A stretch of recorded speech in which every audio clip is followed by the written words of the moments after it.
Selain pesantren Syekhona Kholil Bangkalan, Pondok Pesantren Tebu Ireng Jombang, Jawa Timur, menjadi epicentrum peradaban Islam di Indonesia. Banyak alumninya berkiprah di Nahdlatul Ulama, NU, merintis dan membesarkan pesantren leluhur mereka. Di antara ribuan produk Tebu Ireng yang dikenang kaum sarungan adalah Kiai Haji Mo' Ashim bin Muhammad Ilyas bin Kiai Haji Muhammad Asis Syarqawi bin R. Sudikromo bin R. Mertawijoyo bin R. Tirto Kusumo bin R. Aryo Hiring bin R. Aryo Penjangkringan bin Pangeran Krapyak Dipo Kusumo bin Pangeran Krapyak Yudo Bongso bin Panembahan Kuleko Sumotruno bin Panembahan Mekaos Hunggo Kusumo bin Kanjeng Sinuhun Jafar Sadik, Sunan Kudus.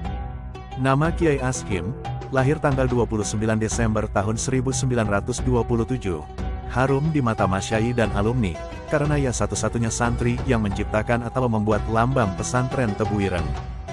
Bahkan menurut majalah Tebu Ireng Tempo dulu, cucu muasis pondok pesantren Anukoyah Guluk-Guluk ini dipercaya mencucikan pakaian Hadratus Syekh Kiai Haji M. Hashim Asy'ari.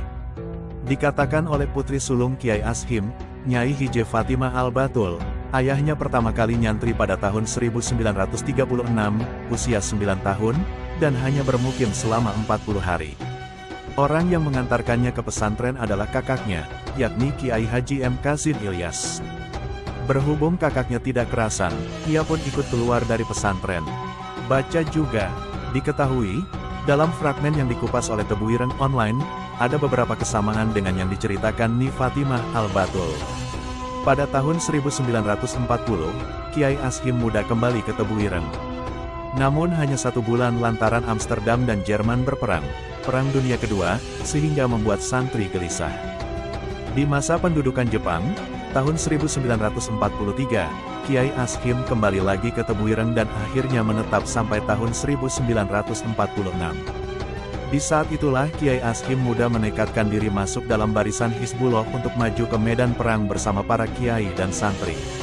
Sebagaimana coretan sejarah kemerdekaan, terdapat faktor spiritual yang membuat kaum santri berhasil mengusir penjajah, yakni santri dibekali ilmu kemiliteran sebelum terjun ke medan perang.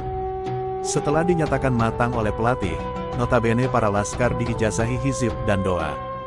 Salah satu kiai yang pernah mengijazahi para laskar adalah Kiai Haji Abdul Wahab Casbullah. Gus Mohwail Al-Wajih, salah satu cucu dari Kiai Ashim, menyatakan bahwa kakeknya menguasai bahasa asing guna memahami percakapan para penjajah, seperti bahasa Inggris, Jepang, Belanda, Portugis, dan Perancis. Kecakapannya itu dibuktikan dengan memberi nama putri kedelapannya dengan nama yang biasanya dipakai warga negara Prancis, yaitu Grace Faicha. Kiai Ashim melepas masa lajangnya dengan menikahi putri Syekh Ali Ar-Rahbini, keturunan Mesir, pengasuh Yayasan Sosial dan Pendidikan Islam Syekh Ali Al-Rahbini, Yasira, Gondang Legi, Malang.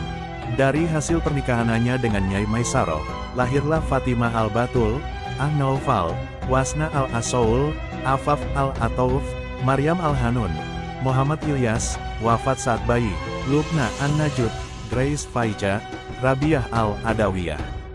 Sebelum kembali ke tanah kelahirannya di Guluk-Guluk, ia tinggal di Mayang, Jember bersama putra-putrinya.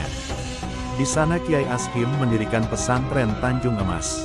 Setibanya di Anukoya, ia lalu mendirikan pesantren daerah yang diberi nama Al-Anwar Kebun Jeruk. Selain menjadi pengasuh pesantren daerah, ia juga mengajar di Madrasah Aliyah, Anukoyah bersama saudara kandungnya. Bahkan Kiai Ashim diamanahi sebagai rektor Sekolah Tinggi Ilmu Syariah, Anukoyah, STISA, sejak tahun-tahun 1986 sampai tahun 1997, kini beralih nama menjadi Instika.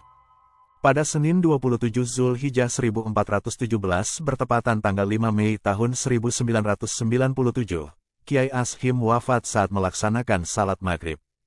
Asal mula lambang Tebu Ireng. Diceritakan Ni Fatimah Al-Batul, sebelum ayahnya membuat lambang Tebu Ireng, Kiai Ashim muda memenangkan sayembara yang dihelat oleh perusahaan susu Ketnona.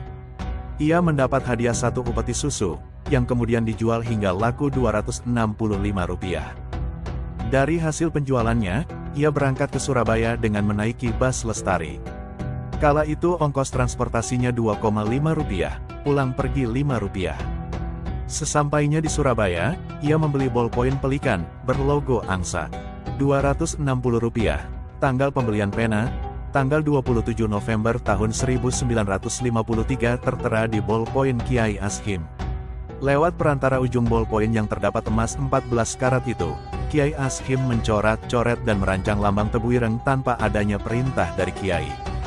Kebetulan kala itu pesantren Tebu Ireng belum memiliki lambang. Gambar lambang dan arti dari setiap komponen berwarna hijau dan bertuliskan Arab. Adapun cetakan pertama penggunaan logo itu, dipakai pada kartu pos Tebu Ireng. Di balik kartu tersebut terdapat keterangan surat pemberitahuan, model CK. Kemahiran Kiai Ashim dalam menggambar dan menulis, Ni Fatimah Al-Batul menyaksikannya di masa kanak-kanak. Saat tinggal di Mayang, ayahnya suka mengajari anak-anaknya menulis Arab. Di saat tinta bolpoin habis, beliau memberikan bolpoin yang ia gunakan untuk membuat lambang Tebu Ireng. Kala itu sang ayah memberikannya di saat malam hari yang kondisinya gelap, belum ada listrik. Filosofi lambang Tebu Ireng yang dibuat oleh Kiai Ashim, memiliki 5 komponen dan filosofi tersendiri, yaitu bingkai segitiga adalah al-sabat. Maknanya, teguh dan kokoh yang diberikan untuk seorang laki-laki garis vertikal adalah al-istiqomah. Maknanya, sikap teguh pendirian dan selalu konsisten bintang adalah al-himah. Maksudnya, orang yang memiliki kemauan kuat untuk melakukan sesuatu dalam rangka meraih sesuatu yang dicita-citakan 2 sayap, adalah al-nasyad wa al-tayakus lingkaran adalah non-afiliasi.